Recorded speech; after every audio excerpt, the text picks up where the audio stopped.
De télévision, il y a 11 ans, on faisait de nous des comics pour faire rire les gens. Le rôle pratique, c'est de sauver les animaux autant que possible. Le rôle que nous essayons de faire, c'est de convaincre les institutions gouvernementales d'arrêter leurs moyens brutaux de tuer les animaux et de faire comme nous, stériliser. Une fois qu'on stérilise les animaux de la rue, il n'y aura plus d'animaux errants. Eux, ils sont en train de dépenser pour le poison et pour les coups de feu et payer les salaires des gens qui font ce métier.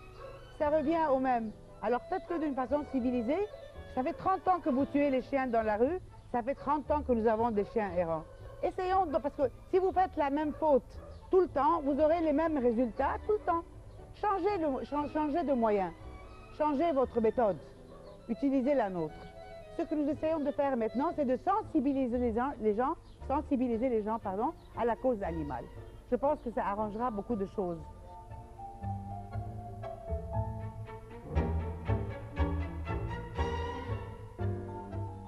Il y a eu une association internationale qui nous a appris comment attraper les animaux, comment leur lancer même, il y a une injection d'anesthésie. Comme vous voyez dans Animal Planet par exemple. Voilà, on fait ça. Vous savez, quand on veut faire quelque chose, on le fait.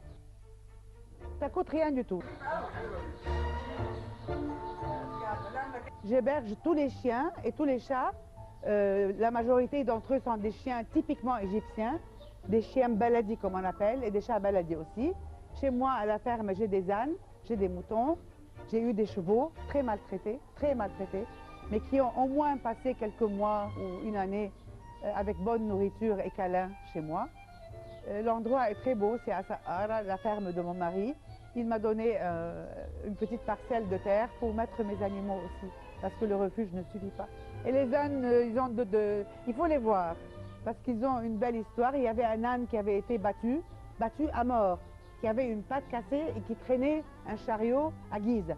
Là, je m'arrête en voiture et je demande à celui qui le traînait, je dis, mais qu'est-ce qu'il a votre âne? Pourquoi est-ce que ça monte et ça descend, votre charrette? Il m'a dit, non, parce qu'il a une patte cassée. Je dis, bon, arrête, je vous l'achète. Il me dit, ok, achetez-le. J'arrête la voiture, j'arrête un camion, je mets l'âne dessus et je transporte l'âne jusqu'à la ferme et j'amène le vétérinaire. Il voit l'âne, il me dit, non, madame, cet âne doit être euthanasié, abattu, Yann.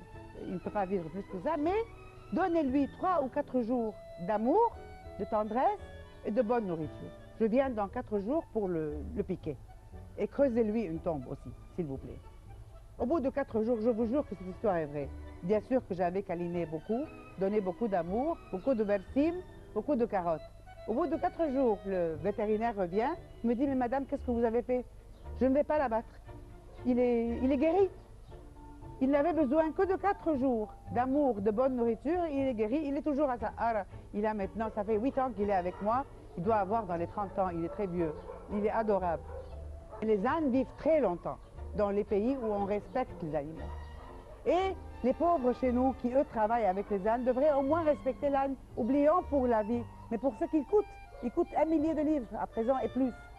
Au moins pour son argent. Même pas ça. Même pas ça. Des fois, on nous amène des petits renards, des loups.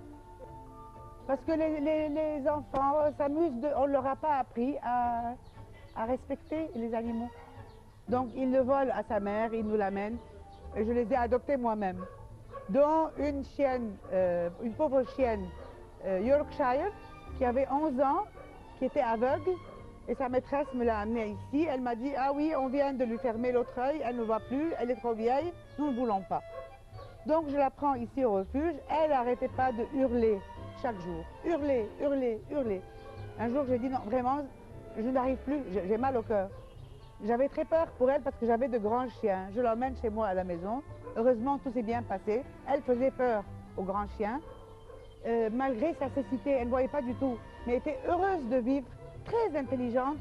Même quand je lui disais le mot shampoing, elle me disait grrr, elle comprenait que shampoing, ça veut dire bain. Elle détestait ça. Et non, plusieurs animaux que j'ai adoptés, plusieurs. Peut-être 8 ou 9 que j'ai pris de ce refuge. Heureusement que nous avons un papier ici pour l'adoption où il y a 44 questions. Questions-réponses. Dès que quelqu'un me dit c'est pour que les enfants jouent, il est refusé. Dès que quelqu'un me dit « je mets le chien sur la terrasse », il est refusé. Dès qu'il me dit « je l'attache toute la journée et le soir je le lâche », il est refusé. Parce que c'est ainsi qu'on conçoit le chien en Égypte. Attaché tout le temps, ou bien pour jouer quelque temps, ou bien un petit chiot, et dès qu'il grandit un petit peu, on n'en veut plus. Donc nous avons 44 questions pour comprendre plus ou moins la personne, comment elle va répondre, mais il y a aussi le feeling qu'on a acquis à force des années, ça fait 12 ans.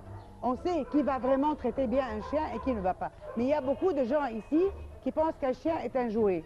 Mais un chien est comme un enfant, sauf qu'il ne va pas à l'école. Il y a vaccin, il y a nourrir, il y a baigner, il y a manger, il y a promener. C'est un devoir. Et un devoir qui va durer de 8 à 15 ans. Cela dépend de la longueur, la longévité du chien. Mais c'est une grande responsabilité et personne ne vous a obligé à avoir un chien. Ce n'est pas obligatoire. Il faut beaucoup les aimer et leur consacrer du temps, de l'argent et bien sûr beaucoup d'amour. Mon message à travers l'association, respect, respect et respect des créatures de Dieu. Respect.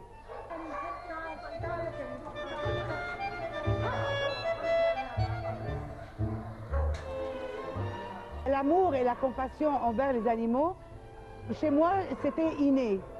Mais je pense, pourquoi les Européens, par exemple, ont beaucoup moins d'abus que nous? C'est aussi une question d'éducation. Je vais vous dire quelque chose. Il se peut que quelqu'un ne fasse pas de mal aux animaux parce qu'il a été éduqué de cette façon. Mais qu'au fond, il ne les aime pas.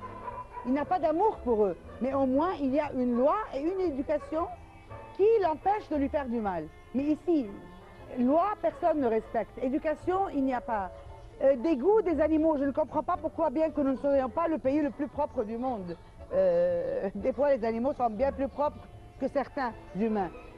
Non, éducation, c'est très important. Mais l'amour, c'est inné. L'amour, c'est inné.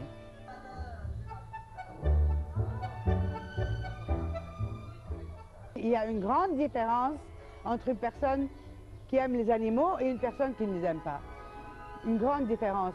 En tous les cas, de mon côté, une personne qui n'aime pas les animaux, pour moi, est à moitié écartée de ma vie. Ça veut dire que non, cette personne n'a pas les sentiments qu'il faut, n'est pas sensible, n'aime pas les faibles, n'est pas humaine, ne respecte pas la vie, ne respecte pas toutes les créatures de Dieu. Il y a quelque chose qui cloche en cette personne. Par contre, une personne qui aime les animaux gagne mon cœur très facilement.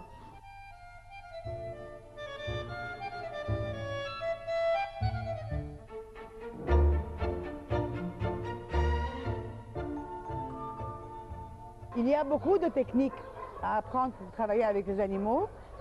Il y a des livres de philosophie, il y a des livres sur l'attitude des animaux et leur comportement qu'il faut étudier. Comment faire pour ne pas se faire mordre? Comment faire pour vous protéger vous-même? Parce qu'après tout, c'est des animaux, s'ils se disputent ensemble, comment faire? C'est toute une technique, c'est un apprentissage. Et je demande à tous ceux qui veulent faire comme moi, je serai très heureuse s'ils le fassent, il faut lire beaucoup. Lire beaucoup.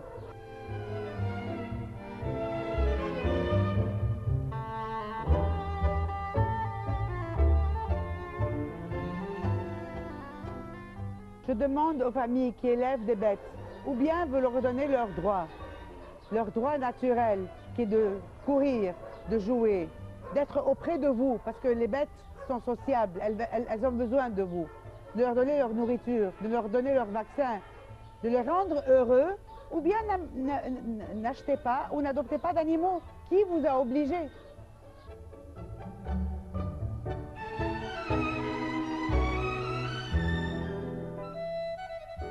Oui, au marché du vendredi, nous allons souvent.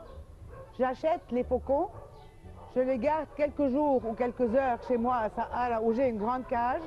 Je les nourris, je leur donne à boire, puis je les libère. C'est un des moments les plus merveilleux que je passe. Parce qu'on les vend au souk de Saïd Aïcha, je n'ai jamais compris pourquoi, à 15 et 20 livres l'un, sans aucune raison, pour les mettre dans une cage minuscule. Il y a la huppe, le rodrod égyptien, qui est aussi vendu au souk de Saïd Aïcha.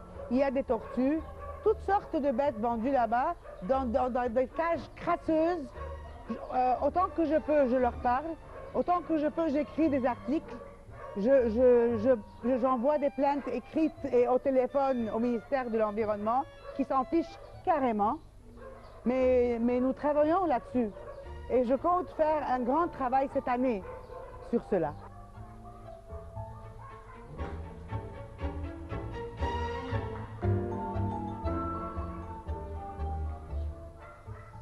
Franchement, la femme égyptienne a tout mon respect. Elle est très énergique, elle est forte, elle s'est prouvée pendant la Révolution. C'est elle la meneuse maintenant. C'est elle qui descend dans la rue, c'est elle qui proteste. Et je pense que si ce pays est sauvé, si Dieu veut que ce pays soit sauvé, il sera sauvé par la femme égyptienne.